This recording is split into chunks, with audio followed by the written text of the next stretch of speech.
尊者定夺。请。他们受了禁地环境影响。林公子有话好说呀，是小南座，小南座，我要这个。我出2000两入围时。秦南，买下这个。现在有请2000两。Hola, bagaimana nih kabar kalian? Seperti biasa, pada siang hari ini kita akan melanjutkan Tonghua dari Peerless Battle Spirit. Untuk part sebelumnya, Petian yang telah mendapati backingan dari Master D dan diminta tidak perlu khawatir untuklah dengan tanda segel hitam tersebut. Karena ya untuk Sang Kaisar Suci tidak begitu mempermasalahkannya. Tetapi ya bagi Jinan itu sendiri, dia sebenarnya begitu sangatlah risih.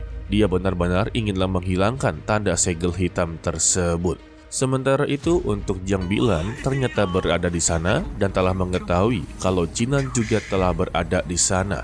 Serta mereka juga akanlah memulai rencana pelelangan dan menghancurkan Jinan di sana. Kalau begitu langsung saja kita masuk ke dalam ceritanya.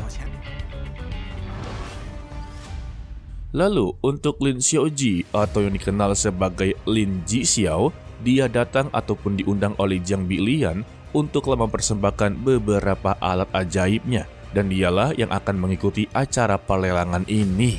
Untuk mereka berdua tidak begitu mempermasalahkannya dan mereka berdua sangatlah percaya apa yang dibawa oleh Jiang Bilian karena ya untuk Lin Jixiao juga cukuplah terkenal dalam keluarga terkaya. Dan Jixiao langsunglah mengeluarkan 9 senjata yang menurutnya itu memiliki aura Huang Tao. Lalu Jiang Bilan dan juga tetuanya dipersilakan untuklah beristirahat sejenak. Sedangkan untuk Jixiao yang dipanggil sebagai Tuan Muda Lin dipersilakan untuklah mengikuti mereka ke atas untuklah mendaftarkan 9 senjata ini kepada acara pelelangan.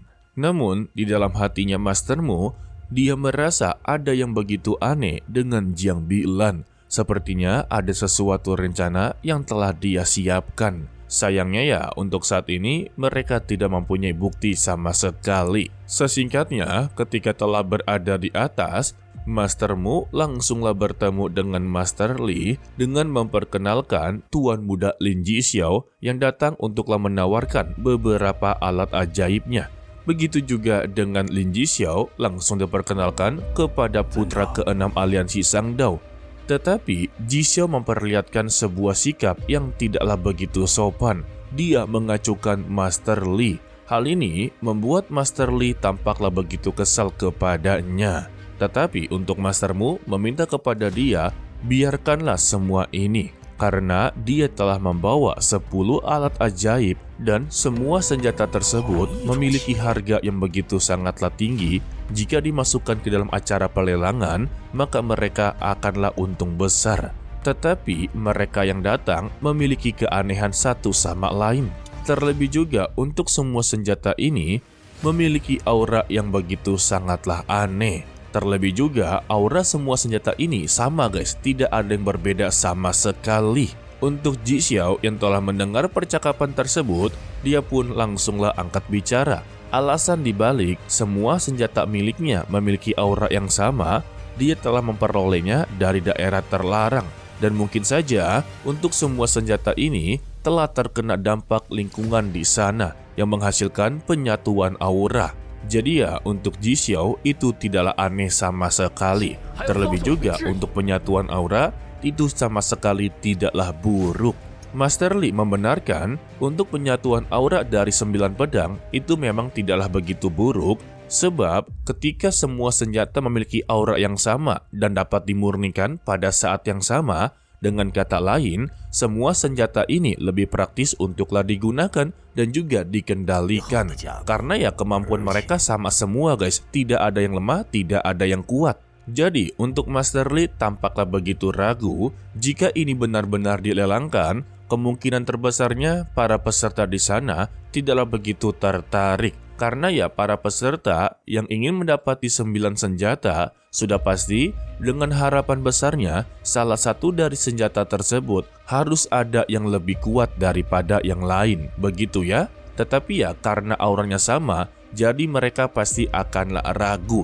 Sontak untuk Lin Jixiao, dia menjadi begitu sangatlah kecewa. Padahal dia telah begitu sangatlah setia kepada mereka dengan menawarkan senjata yang begitu bagus, tetapi mereka masih saja mempertanyakan dirinya. Dan jika bukan karena pihak mereka yang mengundangnya, dia tidak akanlah muncul di sini. Dan jika mereka masihlah bertanya lagi, maka dia akanlah meninggalkan tempat ini.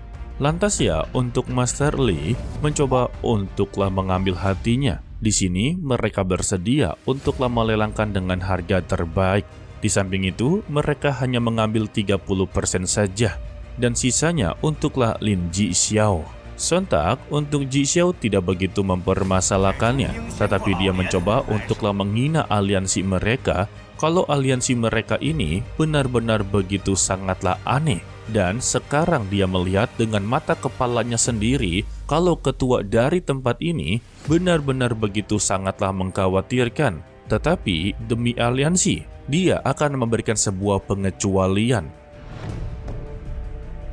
Dan sesingkatnya, acara pelelangan untuk Gu Yunfang telah dimulai. Sebelum acaranya benar-benar dimulai, mereka diminta tidak perlu untuklah khawatir tentang identitas mereka yang akanlah terungkap. Di sini, semua identitas mereka benar-benar dalam keadaan rahasia. Terkecuali untuk Lacinan ya, sudah pasti nantinya akanlah diungkap. Jadi, tidak perlu untuklah basa-basi lagi. Harta karun pertama untuklah malam hari ini, yaitu teratai abadi berhati es, yang dimana harta karun ini telah ditemukan oleh aliansi perdagangan mereka di Kolchicada Peak, anjay. Sayangnya, mereka masihlah belum mengetahui efek jelas dari teratai abadi es tersebut. Namun siapa sangka, ternyata di sana ada Xiao Lei yang sedanglah ikut acara pelelangan. Tetapi tampaknya bukan Xiao Lei guys, melainkan Jinan yang sedanglah menyamar. Begitu juga dengan Xiao Miao Miao, dia malah menyamar menjadi Huang Long. Sedangkan untuk Lu Hong menjadi Zhu Yun. Ya kalau dia masih nggak heran ya, emang suka wanita. Tetapi yang membuat Jinan geleng-geleng kepala dikarenakan untuk Xiao Miao Miao ini udah menyamar menjadi Huang Long itu sudah tidak masuk akal dan sikapnya sudah seperti anak kecil. Bayangkan pria berotot tingkahnya kayak anak kecil. Dan untuk harga awalannya yaitu 300 batu tingkat rendah. Sehingga satu persatu dari mereka pun langsunglah menawar. Tetapi semuanya dipatahkan oleh Jinan yang menawar 2000 batu spiritual tingkat terendah. Alhasil, tidak ada sama sekali yang berani untuklah menawar harga lebih tinggi daripada Jinan. Sebab mereka menganggap walaupun teratai abadi es ini begitu sangatlah langka, jika dihargakan seperti itu, maka bagi mereka itu sangatlah tidak masuk akal. Lebih baik mencari barang lain untuklah meningkatkan kultivasi mereka, begitu guys. Sehingga, harta pertama berhasil untuklah diambil alih oleh Jinan. Lalu untuk barang lelang keduanya, yaitu sebuah pil puncak internal dari klan iblis. Long Hu pun langsung meminta kepada Jinan untuklah mengambil ataupun mendapatkan pil tersebut. Serta dia menjanjikan kalau dirinya ini akanlah berubah menjadi naga dan bersedia untuklah menjadi tunggangannya seumur hidupnya. Sehingga Jinan pun langsunglah sepakat dan dia akanlah menawar 2000 batu tingkat rendah. Lagi dan lagi, tidak ada yang berani untuklah bersaingnya. Jadi, untuk harta kedua dapatlah diambil alih oleh Jinan kembali. Sampai pada harta ketiga, harta keempat juga diambil alih oleh Jinan. Sampai pada harta keenam, semuanya pun dibuat begitu geleng-geleng kepala. Karena tidak ada yang bisa bersaing untuklah orang yang berada di ruangan keenam. Hal ini juga membuat Master Li benar-benar menjadi begitu sangatlah curiga serta penasaran siapa sebenarnya untuk orang yang berada di kamar pribadi 6. Ya gimana nggak curiga ya, dari harta 1 sampai harta ke-6 itu semua menjadi milik dari Jinan. Udah gitu semua hartanya dihargai 2000 batu tingkat rendah. Dan untuk harta ke-7, juru lelang tersebut mengatakan ini adalah harta yang begitu sangatlah berharga dan juga sangatlah begitu langka untuk dicari-cari. Dan dia pun menambahkan kata-kata agarlah seluruh para peserta di sana menjadi begitu tertarik. Dia langsunglah mengeluarkan satu senjata, yaitu tombak yang sampai saat ini belum bisa sama sekali diidentifikasi. Kemungkinan terbesarnya tombak tersebut adalah milik dari Lin Jixiao itu sendiri. Karena dia memiliki 9 senjata, ya sudah pasti dilelangkannya satu persatu, tidak mungkin semuanya. Untuk Qinan, dia juga sebagai penggemar senjata ataupun pengkoleksi, dia pun menjadi begitu tertarik. Sembari berkata, kalau sebelum-sebelumnya itu hanyalah pemanasan saja, untuk selanjutnya adalah hidangan utama. Namun siapa sangka untuk ketiga tombak tersebut memiliki harga awalan yang begitu sangatlah fantastis, yaitu 10.000 batu tingkat rendah. Dan juga setiap kenaikan harganya tidak boleh kurang dari 1.000, contohnya 11.000, 12.000 begitu ya. Sehingga satu persatu peserta langsunglah begitu tertarik. Mereka menawar sampai 14.000. Tetapi Qinan lagi-lagi berulah, dia menawar harga sebesar 30.000 batu tingkat rendah. Hal ini membuat seluruh para peserta di sana langsunglah tercengang dan tidak mungkin lagi mereka bisa untuklah bersaing dengan harga seperti itu ya. Dan kita bersambung untuklah dilanjutkan part berikutnya, yaitu Sabtu minggu depan.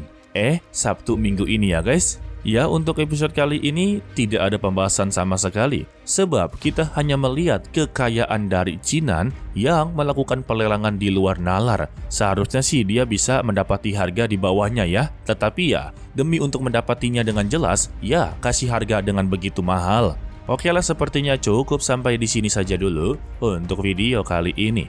Mimin ucapkan terima kasih kepada kalian yang telah menonton sampai akhir.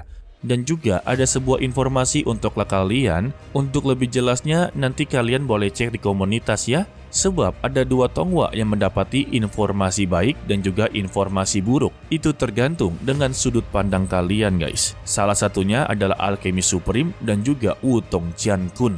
Untuk Alchemy Supreme, ya lagi-lagi Tonghua ini melakukan hiatus. Kita masih belum tahu untuk mendapati info lanjutannya.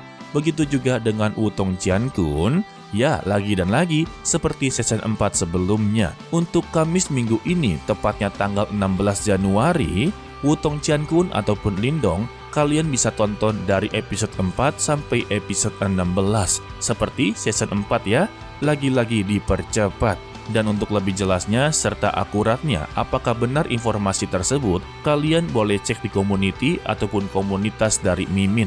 Pesan dari Mimin, tetaplah menjadi orang yang baik walaupun itu sangatlah sulit. To be continue, sampai jumpa di video berikutnya. Bye-bye.